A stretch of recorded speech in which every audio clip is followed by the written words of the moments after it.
The world had once been a place of warmth, a place of soft surfaces and a familiar, steady presence. But that world vanished in an instant. He left her when she needed him most. The air grew colder the moment he was gone, as if he had taken all the heat from the world with him. She was left with only the biting wind and the memory of a life that was no longer hers. The silence he left behind was louder than any sound she had ever known. It was a hollow, aching void in the heart of the city's constant hum. She waited, a small, solitary figure in the vast, indifferent night, hoping for a return that would never come. The hope was a tiny, flickering ember, and the rain was determined to extinguish it. There was no final glance back, no lingering scent to hold on to, no warning, just the sudden, sharp finality of absence, a space that was once filled, now empty, no goodbye. The city carried on around her, its rhythm unbroken, its lights uncaring. But for her, time had stopped. It had fractured into a before and a devastating after. She replayed the last moments, searching for a sign she might have missed, a reason for the sudden emptiness. But there was nothing, only the cold, hard truth of her solitude. She was a ghost in a world that was once her home, haunted by the warmth she could no longer feel. The night offered no comfort, only a deeper shade of loneliness.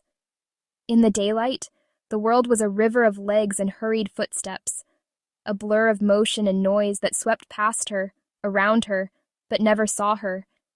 People passed her every day. They saw a stray, a shadow in a corner, a nuisance to be avoided. They saw what they expected to see, and nothing more. She became a part of the urban landscape, as unremarkable as a crack in the pavement or a discarded wrapper. And so, she became suddenly invisible. To be unseen is a unique kind of cold. It's a silence that settles not in the ears, but in the soul. She watched faces pass, a sea of expressions, rushed, tired, joyful, angry, but none of them ever turned to meet her gaze. She was a silent witness to a world that refused to witness her. But she was not just a shadow. She was a vessel, a secret keeper. She was pregnant. Within her, a new story was beginning, even as her own had been so cruelly interrupted. This was a different kind of solitude now. She was alone, but not entirely. She carried the future inside her, a fragile, precious weight. This secret was both a burden and a reason. It was the anchor that kept her from being swept away by despair. The lives she carried were a silent promise, a reason to endure the cold, to face the hunger, to survive the crushing weight of being unseen. She was their only shield against the harshness of the world. The people who hurried past, if they noticed her at all, saw only weakness. They thought she was weak, a fragile creature, ill-equipped for the brutality of the streets. They saw a victim of circumstance, a sad story destined for a sad ending. They thought she wouldn't survive. They underestimated the power of a mother's will. They could not see the iron resolve forged in the fires of necessity. They did not understand that her fight was no longer just for herself. Every scrap of food she found, every drop of water she drank, every moment of rest she stole from the unforgiving night, it was all for them. Her body was a fortress, and she would defend it with her last breath. But she did survive. Weak things break, weak things surrender. She did neither. She bent, but she did not break. She endured. The night deepened, and the rain fell with a cold, relentless rhythm, a constant reminder of her vulnerability. But weak things don't survive like this. Survival on these terms is not a passive act. It is a declaration of war against indifference. It is 1,000 tiny battles won each day. The battle against hunger, the battle against the cold that seeps into your bones, the battle against the crushing despair that whispers for you to simply give up. She fought every battle, and she won, not with ferocity, but with a quiet, unyielding persistence. Days bled into nights, and nights into days. The passage of time was marked by the growing weight in her belly and the deepening ache in her bones. Her body grew heavier. Every movement became a conscious effort, a negotiation with gravity and exhaustion. Her steps, once nimble and swift, were now slower. Each one was deliberate, measured, conserving a finite supply of energy. She was a slow, graceful procession of one, moving through a world that rushed and blurred around her. The urgency was no longer in speed, but in purpose. Every slow step was a step toward survival. Every pained movement was an act of devotion. There were moments when the exhaustion was a physical presence, a heavy blanket threatening to smother the last of her strength. Moments when the cold was so profound it felt as though her heart might freeze. Still, she never stopped. She protected the tiny lives growing inside her with a primal, unwavering focus. She would find a sliver of shelter from the wind, curl her body into a protective crescent, and transform herself into a living shield.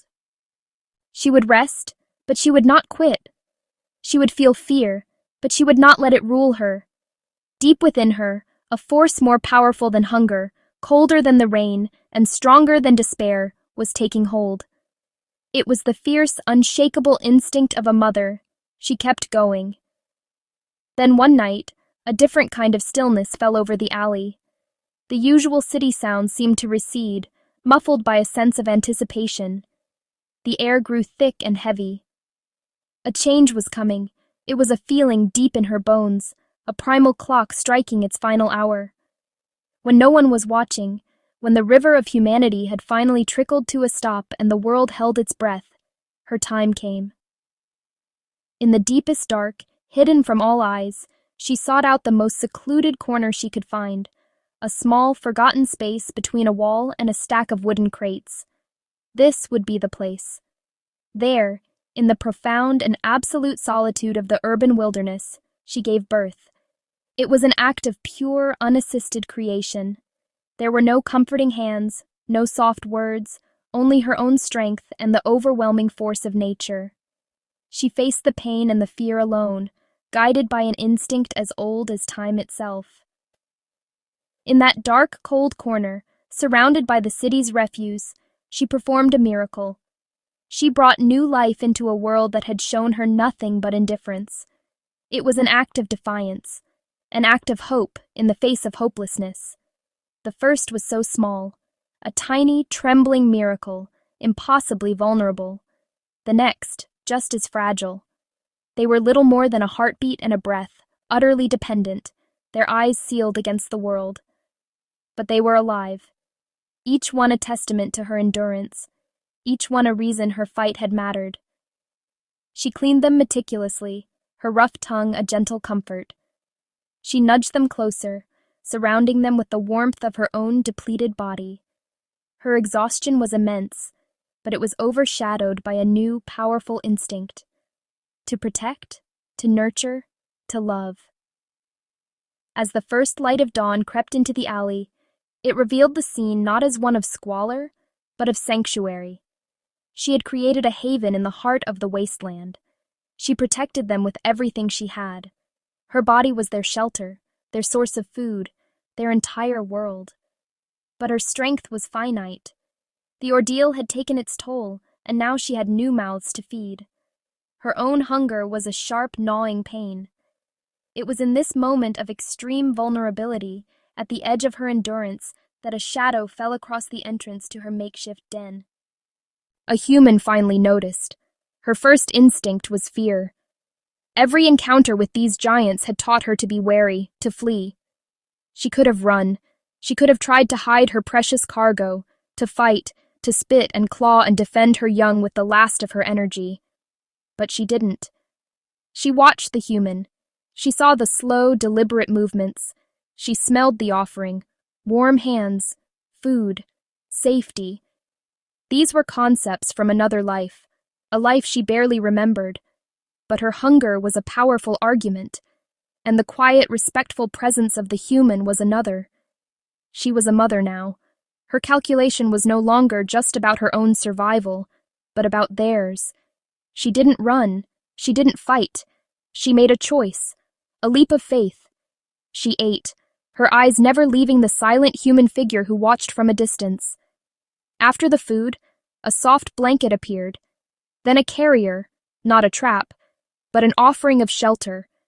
It was a silent conversation, a negotiation between two species, built on a foundation of quiet respect. She understood the offer. It was a chance, a way out of the cold, a path to a different future for the lives she had brought into the world. She looked at her kittens, then back at the open carrier. She trusted. Today, the world is no longer cold and gray. It is soft and quiet and filled with a gentle golden light. That single act of trust changed everything. The relentless struggle for survival has been replaced by a profound peace. The constant, gnawing hunger is gone. The biting wind is just a sound on the other side of a window pane. Today, she isn't abandoned. She is home. She is safe. She can finally rest, truly rest, without fear. She can devote all her energy not to surviving, but to mothering. The world once saw her as a liability, a creature defined by what she lacked. But it was wrong. She isn't weak. Weakness is giving up. Strength is carrying on when every instinct tells you to stop. Strength is creating life in the face of death. Strength is trusting one more time, even after your trust has been broken. She is a mother. She is a survivor. Her journey through the darkness was not a sign of frailty, but the ultimate proof of her resilience.